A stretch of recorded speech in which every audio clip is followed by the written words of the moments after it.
Agithathaũra makinya marĩa thirikari ĩtacoketie rũhonge-inĩ rwa ũrĩmi, President William Ruto oigĩte ũrĩmi ũrathiĩ na mbere kũgacĩra na kĩonereria kĩoguo nĩ magetha ta ma mbembe marĩa bũrũri ũkũgetha mwaka ũyũ. Maize production, for example, to a record 74,090,000 kilogram bags. We have also concluded long-term agreements with 11 suppliers of assorted fertilizers so as to make this commodity available all year round. Harĩ ũrĩmi wa cukari, President William Ruto oigĩte waki wa iganda 4 cia cukari no ũrathiĩ na mbere kuona bũrũri nĩ ũrahota kwĩrutĩra cukari mũiganu na kwenderia mabũrũri ma nanja.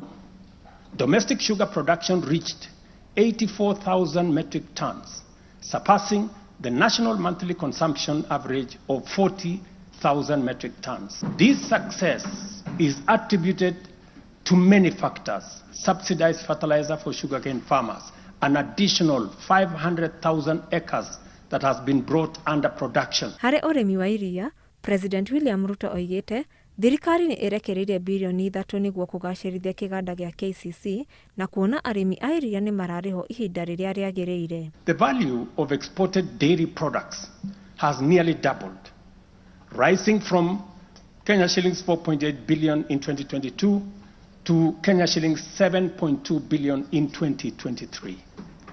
These gains. Ũrĩmi-inĩ wa kahũa, President oigĩte thogora wa kahũa nĩ wongererekete na gĩcunjĩ kĩa 25 na ũgĩkinyĩria mwaka wa 2027 magetha ma kahũa nĩ megũkorwo mongererekete nginya tani 100.